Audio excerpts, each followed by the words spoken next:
추석절 온라인 가정예배를 시작하겠습니다. 다같이 사도신경으로 신앙 고백합니다. 나는 전능하신 아버지 하나님, 천지의 창조주를 믿습니다. 나는 그의 유일하신 아들 우리 주 예수 그리스도를 믿습니다. 그는 성령으로 잉태되어 동정녀 마리아에게서 나시고 본디오 빌라도에게 고난을 받아 십자가에 못 박혀 죽으시고 장사된 지 사흘 만에 죽은 자 가운데서 다시 살아나셨으며 하늘에 오르시어 전능하신 아버지 하나님 우편에 앉아 계시다가 거기로부터 살아있는 자와 죽은 자를 심판하러 오십니다. 나는 성령을 믿으며 거룩한 공교회와 성도의 교제와 죄를 용서받는 것과 몸의 부활과 영생을 믿습니다. 아멘. 찬송가 555장 우리 주님 모신 가정, 찬송가 555장을 다 같이 부릅니다.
이 시간 우리에게 주시는 하나님 말씀은 누가복음 8장 4절로 8절 말씀입니다. 누가복음 8장 4절로 8절 말씀을 한 절씩 교독합니다. 제가 전체를 읽겠습니다. 각 동네 사람들이 예수께로 나와 큰 무리를 이루니 예수께서 비유로 말씀하시되 씨를 뿌리는 자가 그 씨를 뿌리러 나가서 뿌릴새 더러는 길가에 떨어짐에 밟히며 공중의 새들이 먹어버렸고 더러는 바위 위에 떨어짐에 싹이 났다가 습기가 없으므로 말랐고 더러는 가시떨기 속에 떨어짐에 가시가 함께 자라서 기운을 막았고 더러는 좋은 땅에 떨어짐에 나서 100배의 결실을 하였느니라. 이 말씀을 하시고 외치시되 들을 귀 있는 자는 들을지어다. 아멘. 옛날 어른들이 매일매일이 한가위만 같아라 이렇게 말했습니다. 음력 8월 15일 추석은 풍성하고 사람들이 여유롭게 생각하는 명절입니다. 날씨나 환경이나 모든 조건이 가장 좋을 때가 이 추석절이라고 하는 것입니다. 참 좋은 날 온 가족이 함께 모여서 아름답게 예배를 드리고 거룩한 믿음이 가득하고 그 거룩한 믿음이 다음 세대까지 아름답게 이어지기를 바랍니다. 오늘 우리가 읽은 본문의 말씀은 예수님의 씨 뿌리는 비유의 말씀입니다. 너무나 유명한 말씀이기 때문에 이의가 없고 또 다 아는 말씀입니다. 그러나 이 씨 뿌리는 비유를 여러 유형으로 해석할 수 있다는 것입니다. 씨를 뿌릴 때 길가나 돌밭이나 가시밭이나 옥토에 떨어졌는데 그 떨어진 씨가 옥토에서 아름다운 열매를 거뒀다 하는 것입니다. 이것을 두고 선교학에서는 복음의 결실은 4분의 1의 확률이다 이렇게 말하기도 합니다. 어떤 사람은 씨 뿌리는 비유를 사람의 마음밭의 4가지 유형으로 말하면서 행복한 가정의 원리를 여기에서 설명하고 있습니다. 건강한 밭은 옥토인데 이 옥토 같은 건강한 밭이 될 때 우리 가정이 행복해질 수 있다 이렇게 해석하는 것입니다. 오늘은 추석절을 맞이해서 이 본문의 말씀을 가지고 어떤 가정이 행복한 가정이 될 수 있는가, 또 씨 뿌리는 이 비유는 4가지 마음밭의 모습이라고 했는데 이 4가지 마음밭과 그리고 행복한 가정의 비결을 이 원리와 비유를 통해서 함께 살펴보도록 하겠습니다. 먼저 5절에 보면 씨 뿌리는 자가 씨를 뿌리니 길가에 떨어졌다. 그 씨가 밟혔고 새가 먹어버렸다 이렇게 말하고 있습니다. 여기서 씨라고 하는 것은 복음의 씨 이렇게 말할 수 있겠지만 행복한 가정을 의미할 수도 있습니다. 길가에 떨어진 씨, 땅이 딱딱해져서 씨가 뿌리를 내릴 수가 없었습니다. 그래서 새가 먹어버렸다 그랬는데 새는 사단을 상징하는 것이기 때문에 사단이 그 행복과 그 가정을 훔쳐갔다 이렇게 말할 수 있습니다. 그러면 왜 길가에 떨어진 씨가 뿌리를 내리지 못합니까? 그것은 여러 사람이 밟아서 땅이 딱딱해졌기 때문입니다. 가정도 마찬가지입니다. 가족 구성원들 함께 행복하게 살아야 되는데 가족끼리 서로 상처를 주면 그것이 반복되면 행복의 뿌리를 내릴 수가 없게 된다는 사실을 알아야 됩니다. 제가 아는 아주 존경스러운 교수님이 한 분 있었습니다. 훌륭한 인격으로 독립운동을 했고 미술계의 원로로 프린스턴에서 박사를 받으신 분입니다. 평생 청빈하고 서울에 있는 빈민촌에서 교회를 개척해서 어려운 사람들을 위해 나누면서 살았습니다. 그리고 본인은 아주 청빈하게 별로 가진 것 없이 성실하게 살았습니다. 사모님이 의사였는데 선한 인수를 베풀면서 그리 큰 돈을 벌지도 않고 베풀고 나누는 삶을 가지면서 사모로서 목사님을 도왔습니다. 이 목사님의 큰아들은 서울대학을 졸업해서 목사가 됐다가 미국에 가서 이민을 했는데 그 미국 총회의 총회장까지 지냈습니다. 둘째 아들은 막내입니다. 정신분열로 큰 고생을 많이 했습니다. 아버지는 목회하고 성격이 강직했기 때문에 늘 바쁘면서 자녀들을 살갑게 대하지 못했습니다. 어머니는 의사였는데 병원 일과 가정 일과 교회 일을 열심히 하면서 자녀들을 충분히 돌보지 못했습니다. 형은 천재입니다. 우수하게 좋은 대학을 나와서 목회하면서 또 미국에 가서 그리고 성공적인 목회하다가 총회장까지 지냈습니다. 막내는 계속 가족들에게 치였습니다. 넌 왜 그것도 모르니? 넌 왜 대학에 떨어졌니? 넌 왜 집중할 수 없니? 계속해서 가족들이 이야기를 했습니다. 이 막내는 마음이 약하지만 착한 아이였습니다. 가족들에게 가까이 가야 되는데 가족들의 이 모습들이 너무 높아서 가까이 갈 수가 없었습니다. 그러다가 마음의 병이 생기고 정신질환으로 발전을 했습니다. 아버지는 둘째 깨달았을 때 이미 늦었습니다. 그 아이의 병이 너무 깊었던 것입니다. 아버지는 속죄하는 마음으로 아들을 생각하면서 그림을 그렸고 그 아들을 위해서 마지막 노후 생활을 보냈습니다. 그 목사님이 그린 그림 중에서 팔다리가 떨어진 개 그림이 있습니다. 아들을 생각하면서 그렸던 그림인데 그 그림을 볼 때마다 저는 너무 마음이 아팠습니다. 아들이 아팠을 때 이 아버지는 나이 많았지만 은퇴한 이후에도 아들의 그 생활을 봐주다가 돌아가시고 말았습니다. 일부러 그런 것은 아닙니다만은 가족 중에 누군가가 마음의 상처를 받을 수가 있다는 것을 알아야 됩니다. 자기의 기량, 본래의 능력은 이렇게 여러 사람이 밟으면 그렇게 펼치지 못하고 표현되지 못한다는 것을 알아야 됩니다. 그런 의미에서 우리는 서로에게 위로를 주고 도움을 주고 배려하고 아픔을 주지 말아야 된다고 하는 것입니다. 때때로 잘 모르긴 젊은 시절에 동생이라고 또 잘 못하는 사람이라고 무시하거나 형제들이 밟으면 그리고 은근히 구박을 하면 안 되는 것입니다. 언제 사람이 바뀔지 모르기 때문인 것이고 그러다가 영원히 못 일어나면 그 죄는 큰 것이기 때문입니다. 그런가 하면 6절에 보면 씨가 돌밭에 떨어졌다 그랬습니다. 겉에는 흙이지만 속에는 단단한 돌입니다. 응어리진 돌이었습니다. 심리적으로 설명하면 겉으로는 평온하지만 속이 분노의 감정으로 응어리진 것을 말합니다. 결국 그것이 해소되지 않으면 뿌리가 말라져 버린다 하는 겁니다. 톨스토이는 그 응어리를 감추어진 폭탄이라 이렇게 말했습니다. 현대의학에서 현대병의 87.5%가 이 응어리 때문에 생기는 것이고 대장암의 96%가 소에 싹인 분노 때문이다 이렇게 말하기도 합니다. 어떤 목사님의 사모님이 있었습니다. 허리 통증이 너무 심하고 너무 아팠습니다. 견딜 수 없으니 아파서 병원에 갔더니 정밀 검사했는데 이상이 없었습니다. 허리만 통증이 있는 것이 아니라 두통이 시작되면 견딜 수가 없습니다. 아무리 이야기를 해도 고칠 수가 없어서 한 번은 정신과 의사에게 상담을 받았습니다.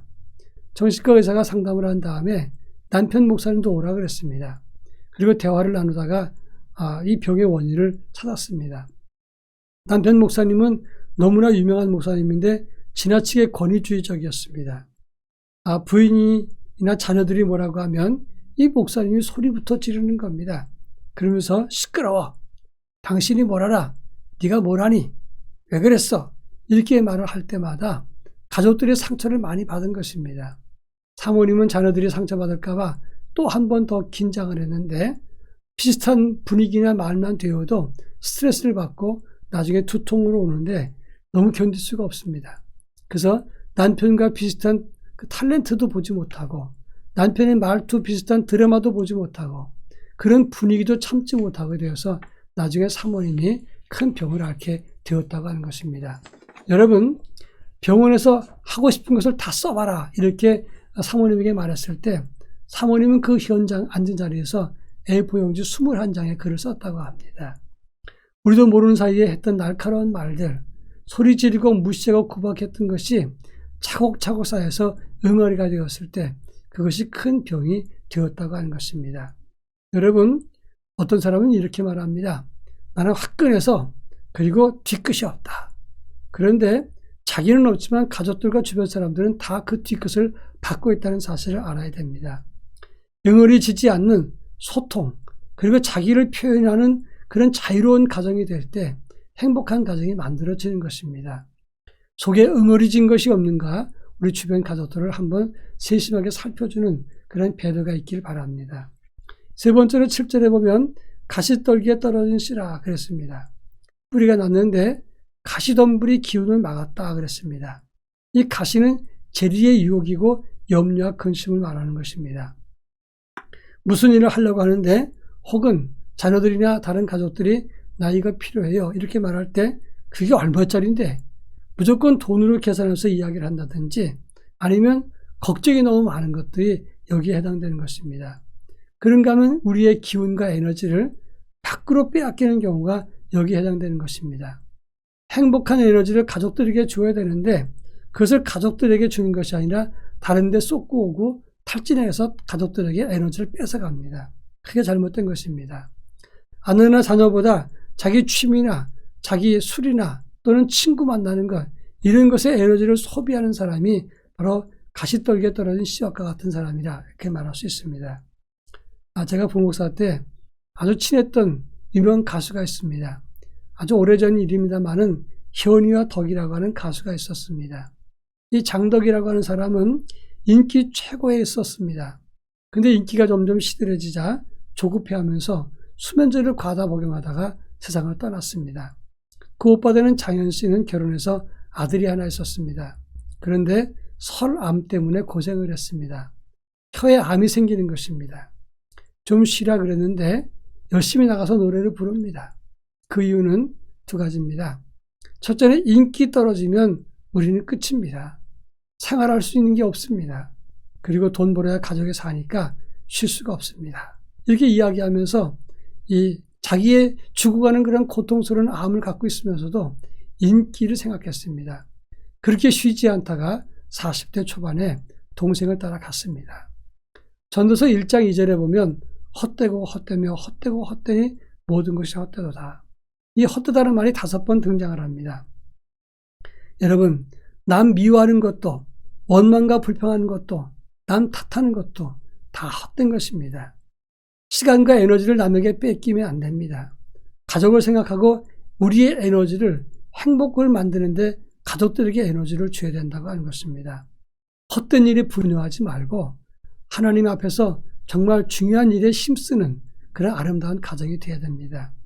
마지막으로 옥토에 씨가 떨어졌다 그랬습니다. 좋은 땅에 떨어진 것인데 이 옥토에 씨가 떨어졌을 때 30배, 60배, 100배에 결실했다 하는 것입니다. 여러분, 좋은 땅이라고 하는 옥토는 무엇입니까? 씨를 받아주는 좋은 땅을 말합니다. 아름답고 행복한 가정이라면 옥토가 되어야 되는데 그것은 바로 서로 받아주고 이해하고 용납해주는 것을 말합니다. 답답하고 실패하고 슬프고 고단하고 외롭고 그리고 억울한 것 이런 것들을 받아주는 가정. 가정은 모든 것을 다 수용해주는 세이프 존, 안전한 장치, 안전한 장소가 되어야 된다고 하는 것입니다. 그런가 하면 좋은 땅은 양분이 공급되는 땅입니다. 씨가 자라도록 양분을 공급해주는 좋은 땅에 30배, 60배, 100배의 결실하는 것입니다. 마찬가지로 우리가 영적인 생기를 얻고 물질과 영양을 공급받고 절망할 때 위로와 희망을 공급받는 그리고 칭찬과 격려와 힘을 공급받는 곳이 가정이 되어야 된다고 하는 것입니다. 우리 가정이 우리 가족 구성원들에게 다음 세대 자녀들에게 낙심한 가장에게 생기와 활력과 위로와 격려를 주고 영양과 그리고 자신감을 부여해 주는 곳이 되면 우리 가정이 행복한 것, 좋은 열매를 맺고 다음 세대까지 풍요한 그런 아름다운 가정, 멋진 가정이 될 것입니다. 버지니아 사티어는 이렇게 말했습니다. 생존을 위해서는 하루에 4번 안아주십시오. 삶을 유지하기 위해서는 8번 사람을 안아주십시오. 성장하는 삶을 위해서는 하루에 12번 이상 안아주십시오 라고 얘기를 했습니다. 우리 모두 서로에게 영향을 주고 그리고 생기를 주고 안아주고 희망과 용기와 희망을 그리고 격려와 그리고 번영과 행복을 나누어주는 공급해주는 그런 가정이 되었으면 좋겠습니다. 그런 가정에서 다음 세대가 행복하게 아름답게 잘 자라고 번영하게 된다고 하는 것입니다. 우리 가정이 이와 같은 가정 되기를 주의 이름으로 축원합니다. 다 같이 기도합니다. 사랑 많으신 하나님 아버지, 명절을 맞이해서 함께 모여서 아름답게 예배를 드립니다. 우리 가정이 생기와 활력을 주는 가정 되게 하시고 무엇이든지 받아주는 가정, 무엇이든지 공급해주는 가정, 그리고 화평과 위로와 격려와 희망과 용기와 생기와 활력을 주는 아름다운 가정이 될 수 있도록 은혜도 입혀 주어서 우리 가정뿐만 아니라 우리의 다음 세대까지 번영하고 행복하는 그리고 열매가 가득한 멋진 가정이 되게 하옵소서. 명절을 맞이해서 이 행복함이 가득하고 이 행복을 누리는 귀한 기회가 될 수 있도록 복을 덧입혀 주옵소서. 예수님의 이름으로 기도합니다. 아멘. 찬송가 559장 4절의 봄바람 불어있고 다 같이 찬송하겠습니다.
한 번 더 기도하겠습니다.